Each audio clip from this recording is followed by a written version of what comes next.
everyone, this is Maria from Divine Things. I today am getting a kombucha home brewing kit so I can make my own kombucha. So I ordered a kit. Woo! Okay, I ordered a kit. Wow, okay, 3 sneezes. I don't know if you heard those. So I ordered a kit. It came with the SCOBY, which we need that. And it came with the jar. It did bring the rubber band and like a cover for the jar once we get that in all together. It brought the sugar. It did bring the organic tea blend, which I already put into this bag, and the organic sugar and the instructions. So I have been wanting to try this for a long time, and it doesn't look that difficult if you follow the directions. And you have to be patient because this is probably going to be, once it's done, it's got to be put away for at least 10 days, 10 to 14 days. So we'll see. So here is, I'm using spring water. It's, they just don't want you to just use regular sink water. And here's what that SCOBY looks like. And if you have any questions or you want to do any more research, go right ahead. I'm not going to give you any history on this stuff. I just know that this is where the magic, you have to have one of these. And eventually I plan to get another jar and do 2 at a time once this one may split. Once you get another one, and eventually you can, give people once they multiply. Anyway, the directions said to take 4 cups of water and boil them, and that's where we are now. And I've got the tea bag ready. And what I'm going to do is I'm going to turn this off, and I'm going to put the tea bag in. Make sure it's nice and tight. And it's in there. And now it's just going to steep. Now, apparently this is reusable. It says to just, once your tea is done, oh yeah, it's starting to go. Once your tea is all done, then to go ahead and take it out, discard the tea bag or the contents, and then wash out the bag and reuse it. So I'm sure I'm going to be reusing it again. So meanwhile, I've got a few projects going here, but okay, so that's where we are so far. So while I was waiting for the steeping of the tea, I thought I'd take the SCOBY out of the other packaging so you could see it better. And it's normal. It says it has like a stringy, I could see the stringiness. So when I put it in, it may go to the bottom or it might float. I don't know. But anyway, I just thought it'd be cool to look at it a little better. And if you could see it. Yeah. Okay. So I've already put the organic tea blend into the little bag, and I put it to steep for 7 minutes. So now I just have to wait for it to finish steeping, and I'll be back. Okay, for time's sakes, I actually took the tea bag out already. It's steeped for 7 minutes. And now I am putting in the sugar, which is what the instructions say. And then now we're going to just take this and stir it.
Okay, back at it. So now we are going to put the SCOBY in. I am right-handed, so I should be able to do it. I don't want to lose any of the liquid. The liquid's very important. They provide that for us. Okay. So they said not to worry if the SCOBY stays at the top or if sinks to the bottom. Now I want to touch it because it said it's kind of slimy. Oh. And it does have a little thing on here. Okay. So it does smell like really the contents in there had a smell like the kombucha. It's like the really good kombucha that tastes like more vinegary. So I did some research and found out the reason why that is they only do fermentation just once.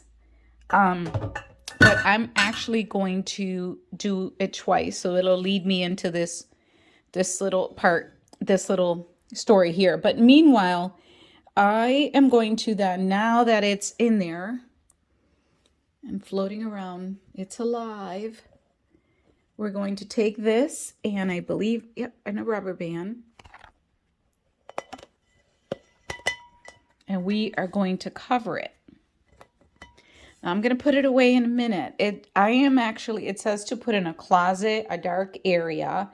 I did find a closet that I've made room for it. So that way in the next 10 days, I'll take a little peek at it.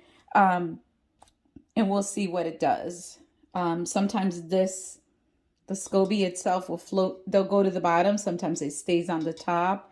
This one's floating on top. So we'll see what it does after that. But anyway, I am going to make, once this is done and I go ahead and finish brewing 10 to 14 days for the first batch, then I drink kombucha all the time because it's really good on my stomach. I have IBS, and also it's kept I've gone from diabetic to pre-diabetic, TMI, but I know for a fact that kombucha really helps. So if I have a heavier meal, I do drink kombucha with it.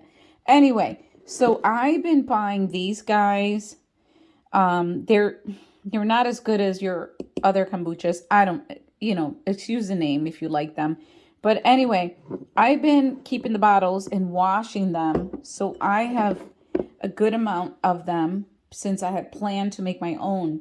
So what I'm going to do after this is done, I'm actually going to take this and put a little bit of fruit in each of them. I'm hoping to get a really overripe mango or just puree mango and put it at the bottom. Put liquid on there, put the rest of the liquid in these bottles, and then do the fermentation again for another 3 days. And then they become fizzier.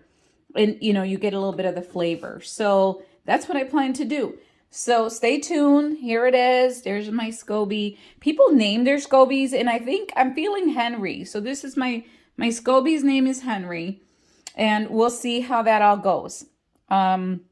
Stay tuned. I'm going to put this video up on YouTube, Divine Things, and then hopefully we will be able to give you an update. I'll take a peek at it in like a week, just to see what it looks like or the growth of the actual SCOBY, see if it's doing anything. But stay tuned.